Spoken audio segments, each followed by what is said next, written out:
একটা বাচ্চা যদি কান্না করে তাহলে আপনি তার গালে মুখে আপনি একটা বুসো দেন, সুন্দর করে তাকে চুমু দিয়ে তাকে বুকে আপনি ভরে নেন। কিসের জন্য? বাচ্চাটা কান্নাটাকে বন্ধ করার জন্য। তেমনি যেন ওই আপনার আব্দুর রহমানের মেয়েটা একটা পাতলা চাদর পরে রাস্তা দিয়ে হেঁটে যায়। আয়েশার নজরে পড়লো এটা কে, না তো এটা কোনো অন্য পরিবারের মেয়ে নয়, এটা কোনো অন্য বংশের নয়, এটা কে, না তো এটা আমার যেন ভাতিজি, আমার ভাইয়ের বেটি। তখন যেন বাচ্চা ছেলেকে যেইভাবে ডাকা হয় সেইভাবে ওই তার ভাতিজিকে পারসে ডাকা হলো। আর ডাকে নেওয়ার পরে ওই আয়েশা কি করলেন, তার গা থেকে আপনার ওই পাতলা চাদরটাকে যেন আপনার ছিনিয়ে নিলেন। কেন ছিনিয়ে নিলেন? আর সঙ্গে সঙ্গে ছিনিয়ে নেওয়ার পরে ভাতিজি আপনার ওই জায়গাতে দাঁড়িয়ে রইলেন, যেহেতু মা আয়েশা তার গা থেকে একটা চাদরকে টেনে নিয়েছে। আর যখন চাদরটাকে টেনে নেওয়া হলো তো চাদর নিয়ে শুধু ছেড়ে দেওয়া হয়নি, আয়েশা কি করলেন, এক দুই টুকরা করে করে চাদরটাকে ছিঁড়ে ফেলে দিলেন। আর ছিঁড়ে ফেলে দেওয়ার পরে মা আয়েশা বাড়ির দিকে রওনা দিলেন। আর রওনা দেওয়ার পরে বাড়ির দিকে দেখলেন, খুঁজতে লাগলেন যে একটা নতুন কোন মোটা আপনার জন্য পোশাক কিংবা আপনার কোন চাদর পাওয়া যায় কিনা। তখন মা আয়েশা ওই বাড়ির দিকে আপনার রওনা দিলেন। আর দেওয়ার পরে বাড়িতে যেন দেখলেন যে একটা মোটা পুরানো একটা চাদরকে পেলেন। আর ওই পুরানো চাদরটাকে নিয়ে এসে তার ভাতিজির গায়ে চাপিয়ে দিলেন। আর যেমনই চাপিয়ে দিলেন, আর সঙ্গে সঙ্গে মা আয়েশা বলছেন, বেটিরে শোনো, ভাতিজি শোনো, শরীয়ত এটা সাপোর্ট করেনি যে একটা মুসলমানের বেটি গায়ে পাতলা চাদর পরে মেলাতে ঘুরবে। শরীয়ত এটা সাপোর্ট করেনি যে একটা আপনার জন্য মুসলমানের বেটি পাতলা ওড়না পরে আর মাথার কাপড়টাকে খুলে আপনার জন্য রাস্তাতে চলবে, পুরুষের ভিড়ে ওই নারীরা আপনার এলোমেলো হয়ে থাকবে। এটা শরীয়ত সাপোর্ট করেনি বেটি। কাজেই যেন তুমি যেই চাদরটাকে পরিধান করেছিলে এটা একটা পাতলা চাদর, এটা কিন্তু শরীয়ত সাপোর্ট করেনি। কাজেই আমি বাড়ির ভিতর থেকে একটা মোটা চাদরকে নিয়ে এসে তোমার গায়ে চাপিয়ে দিলাম। এটা অন্যায় নয় যেটা তুমি করেছিলে তার আগে, এটা হলো তোমার অন্যায়। কাজেই অন্যায়টাকে আমি বরদাস্ত করতে না পেরে একটা মোটা পুরাতন চাদরকে তোমার গায়ে চাপিয়ে দিলাম। জি কেন? মা আয়েশা বলছেন যে আল্লাহ তাআলা আপনি করেছেন। তাহলে এই ধরনের পোশাক কেন? এখন আমি আপনাকে বলি, ভালো করে শুনবেন। কোন যদি বাপের মেয়ে আপনার এখান থেকে কোথায় যায়, হাই স্কুল যায়, একটা ড্রেস, স্কুলের ড্রেসকে পরিধান করলো, আর ওই মেয়েটা আপনার যেন পাতলা ওড়নাটাকে আপনার দিল, কিন্তু মাথায় না দিয়েই আপনার বেরিয়ে গেল। সামনে দিয়ে দাদুর সামনে যাই, দাদু বলে পতিনটা কি সাজন সেজেছে, নিজের দাদি বলে পতিনটা কি সাজন সেজেছে, মা বলে আজ বেটিটা খুব সুন্দর সেজেছে, নিজের আব্বা বলে যে আমার বেটিটা সুন্দর করে আজকে সেজে গেল। কিন্তু একটু তুমি খেয়াল করো যে তোমার চোখের সামনে যে তোমার বেটিটা মাথার কাপড় খুলে যায়, কাল কিয়ামতের দিন বাপ তোমাকে জবাবদিহি লাগবে। যেহেতু তুমি স্কুল পাঠাও এটা ঠিক আছে, কিন্তু যদি বেপরদা হয়ে বাড়ি থেকে বেরিয়ে যায় আর বাপ যদি তুমি চোখের সামনে তোমার ভেসে যায়, কিয়ামতের দিন বাপ তোমাকে জবাবদিহি লাগবে। আমি আপনাকে বলি যে মা আয়েশা যদি নিজের ভাতিজিকে এইভাবে ডাঁট ডাপাট করতে পারেন, তার গা থেকে যদি চাদরটাকে ছিনিয়ে যদি টুকরো করে ছেড়ে দিতে পারেন, তাহলে আপনি জন্মদাতা বাপ হয়ে আপনার চোখের সামনে আপনার মেয়েটা অন্যায় করবে, তা আপনি কেন তাকে শাসন করতে পারবেন না? জি ভালো করে শুনবেন। আপনারা বিরক্ত হচ্ছেন নাকি? একটু হ্যাঁ হু করেন না ভাই, আমার সাথে কথা বলতে হবে যে আপনার চেয়ে আছেন না নেই, এটা আমি বুঝাতে চাইছি। এখন আপনাকে বলি, আল্লাহ তাআলা কোরআন আয়াতে কি বললেন? আউযু বিল্লাহি মিনাশ শাইতানির রাজিম। ইয়া বনি আদম আদামা কাদ আনজালনা আলাইকুম লিবাসান ইওয়ারি সাওআতিকুম ওয়া রিশা ওয়া লিবাসুত তাকওয়া যালিকা খায়রুন যালিকা মিন আয়াতিল্লাহি লাআল্লাহুম ইয়াযাক্কারুন। আল্লাহ বলছেন, হে বানি আদম, আমি তো তোমাদের জন্য পোশাককে অবতীর্ণ করেছি যা তোমাদের আব্রু ঢাকবে এবং সৌন্দর্য স্বরূপ, আর এটা তাকওয়ার পোশাকটা উত্তম।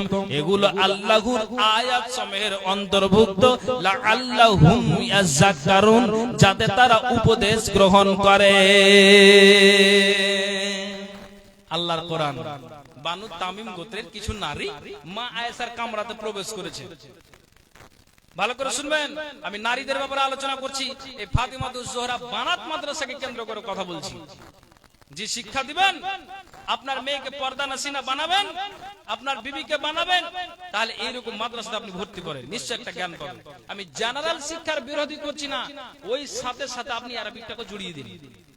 আমি বলছি না আমিও ডিগ্রিধারী, আপনিও ডিগ্রি করেছেন, বুঝতে পেরেছেন? আমার ছেলেকে, আমার বোনকে, আমার ভাতিজিকে, আপনি আপনার বোন ভাতিজিকে আপনিও ডিগ্রি করান, পড়াচ্ছেন, ঠিক আছে, ভালো কথা। কিন্তু আদব বলে যে কথা আছে, এটা তো দিতে হবে। আমি তো মুসলমান, আপনি তো মুসলমান ঘরে জন্ম নিয়েছেন, কথা ঠিক বলছি না ভুল বলছি? ভালো করে শুনবেন। তো বানু তামিম গোত্রের কিছু মহিলা মা আয়েশার কামরাতে ঢুকেছে, হাদিসটা শুনেন, ভালো করে শুনবেন। ওয়া দাখালা নিসওয়াতুম মিন বানি তামিমিন আলা উম্মিল মুমিনিনা আয়েশা রাদিয়াল্লাহু তাআলা আনহা। বানু তামিম গোত্রের কিছু নারী মা আয়েশার কামরাতে ঢুকেছেন নবীজির কথাগুলিকে মা আয়েশার কাছ থেকে জানার জন্য, মাসলা মাসাইলকে জানার জন্য। তখন মা আয়েশা দেখলেন যে তাদের দিকে আমি নজর দিলাম, আলাইহিন্না রিকাবুন আলাইহিন্না শিয়াবুন রিকাকুন, আমি তাদের দিকে তাকালাম, এমন একটা চাদরকে পরিধান করে আছে, আমি চশমা ব্যবহার করে আছি, আমি চশমার কাঁচের ভিতর থেকে আপনাদের দেখতে পাই, তেমনি আপনারাও আমাকে দেখতে পান। আমার রংটা কেমন, আমি সাদা না কালো, আমি কতটা লম্বা, আপনি বসে আছেন, আপনি কালো না সাদা না কেমন টাইপের আপনি মানুষটা, আপনাকে আমি বুঝতে পারি। তেমনি যেন মা আয়েশা বলছেন যে তারা আমার বাড়িতে যে আগমন করেছে, তো দেখলাম শিয়াবুন রিকাকুন, তাদের গায়ে, সবারই গায়ে কয়েকটা নারী আমার বাড়িতে এসেছে, তো তাদের গায়ে দেখলাম যে পাতলা পাতলা তারা চাদর পরিধান করে আছে, আর যেন তাদের আপনার কাপড় যে পরিধান করে আছে, তো পাতলা কাপড় পরিধান করে আছে। যেমন চালনকে আপনি কোনো কিছু চালতে গেলে ওই ছিদ্র দিয়ে সব কিছু পড়ে যায়, তেমনি যেন আপনি ওই কাপড়টা যদি চোখের সামনে ধরেন, তাহলে কিন্তু আপনার এপার থেকে ওই কাপড় থেকে ওপার পর্যন্ত একটু চোখের সামনে ভাসিয়ে দেন, তাহলে ওই দুঃখার মানুষটা বুঝতে পারা যাবে। নবী এবার মা আয়েশা বলছেন, এরে তোমরা বানু তামিম গোত্রের নারীরা, তোমাদের বলছি শুনে রাখো, যে পাতলা কাপড়টা পরিধান করে এসেছো, আমি তোমাদের বলছি ভালো করে তোমরা কান খুলে শোনো। যদি তোমরা আল্লাহওয়ালি হও, যদি তোমরা দিনদার হও, যদি মুসলমানের বেটি হও, যদি তোমরা আল্লাহওয়ালি হও, যদি দিনদারিনী হও, যদি পরহেজগারিনী হও, তাহলে শুনো, এই পোশাকটা শরীয়ত সাপোর্ট করেনি, এই পোশাকটা শরীয়ত জায়েজ নয় যে মুসলমানের বেটি একটা পাতলা কাপড়কে পরে রাস্তাতে আপনার ঘুরবে আর ফিরবে। মা আয়েশা বলছেন, তবে আবার মা আয়েশা বলছেন, যদি তোমরা হও, যদি তোমরা আল্লাহওয়ালি নারী না হও, যদি তোমরা বেহায়া নারী হও, তাহলে শুনে রাখো, আল্লাহ পাকের রাসূলের বাড়িওয়ালি আয়েশা বলছেন, ফাতামাত্তাআনা বিহি, এই পোশাকটাই তোমাদের জন্য যথেষ্ট, আমার কিছু আর বলার নাই। বুঝতে পারলেন কথাটা? আয়েশা বলছেন, যদি মুসলমানের বেটি হও, দিনদারিনী নারী যদি হও, এই পোশাক চেঞ্জ করে দিতে হবে, শরীয়তে এই পোশাক মুসলমানের বেটির জন্য চলবে না। আর যদি সত্যি যদি তুমি গায়ের মুসলিম হয়ে থাকো তোমরা, তাহলে আমি তোমাদেরকে এই ব্যাপারে বলতে যাব না, কোনো কমেন্ট করতে যাব না, যেহেতু তোমরা কি বুঝতে পেরেছেন। তাহলে আপনি বাজারে ঘুরে দেখেন তো কটাকা আপনি পাবেন এরকমটা। আর যেটি বর্গা পড়ে আছে, এটি আমার মানে আমি আইডিয়াই করে বলছি সবটি ফাতেমাতুজ জোহরার মেয়ে আছে। আর কিছু কিছু এসেছে দাদিরা নানিরা, যাদের দিকে ঘুরেও তাকাবে না, ওরা মুখে অন্তরে ঢেকে থাকছে, আর যাদের দিকে চেহারাতে তাকাতে গেলে ভোল্টেজ উল্টে পড়ে যাবে, ওরাই ওপেন হয়ে খুলে আছে। ঠিক বলছি না ভুল বলছি? ঠিক ঠিক। তাহলে শরীয়ত এটা সাপোর্ট করেনি। আমি আপনাকে এটাই বোঝাতে চাইছি। তাহলে এই পোশাক আমাকে আর আপনাকে চেঞ্জ করে দিতে হবে। আরে একটা জালসাতে গিয়েছি, বুঝতে পারলেন তো, আমাকে বাড়িতে বলছে যে ই করিও তো জি, একটু জিলাপি টিলাপি গেলা নিয়ে আসি। ঠিক আছে, নিয়ে আসবো। তো আমি ওই বাজারে গিয়েছি, বুঝতে পারলেন তো, 3-4টা নারী, বুঝতে পারেন, এ ওর হাত ধরে ও ওর হাত ধরে, বুঝতে পারেন, বাজারে ঘুরছে, দিব্যি চলতে আছে। পিছন দিক থেকে আমি বলছি যে বাড়ি থেকে যে জিলাপি আনতে বলে, তো কোন বিপদে পড়লাম। এদের জ্বালাতে তো একবারে বাজারে ঢোকা যাবে না, সিকিউরিটি গার্ড দাঁড়িয়ে আছে 4টা-5টা। এদের দ্বারা তো বাজারে ঢোকা যায় না, অসম্ভব হয়ে গেল। হ্যাঁ, এরা মহিলা যা কেন বাজারে এসছে, উল্টা ঘুরিয়া তাকিয়া তখন আমার দিকে বলছে যে তুমি ফের কত ভালো, এখনি তো আওয়াজ করলে তুমি কেন বাজারে। এই দেখেন জবাবটা শুনে। আর আমি তো পুরুষ, তাহলে পুরুষের ভিড়ে তুমি কোন নারী কোন হায়াতে এসেছো তুমি বলো? শরীরকে সাপোর্ট করেছে, অথচ পোশাক পরিধান করে আছো, তারপরে একটা ওয়ান নাই যে তোমার গায়ে চাদর নাই, মাথায় ওড়না নাই।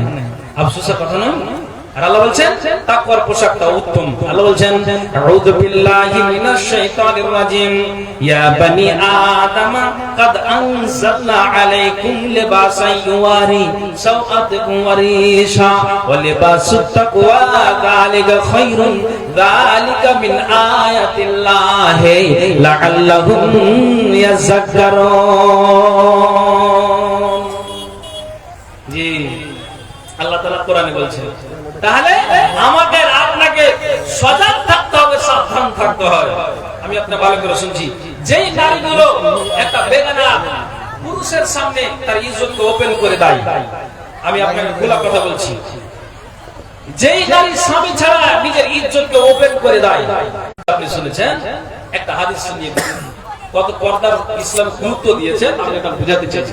নবীজি বলছেন وعن أبي سعيد الخدري رضي الله تعالى عنه قال قال رسول الله صلى الله عليه وسلم আবু সাঈদ খুদরি থেকে বর্ণিত নবী মুহাম্মদ রাসূলুল্লাহ সাল্লাল্লাহু আলাইহি ওয়াসাল্লাম বলেছেন লা তাকুমুস সাআতু কিয়ামত কতদিন পর্যন্ত হবে না হাত্তা তাকাল্লামা সিবাউল ইনসা হাত্তা ইনসা। নবীজি বলছেন যতদিন পর্যন্ত মানুষ পশুর সঙ্গে কথা না বলেছে, হাতের চাবুক যতদিন মানুষের সঙ্গে কথা না বলেছে, পায়ের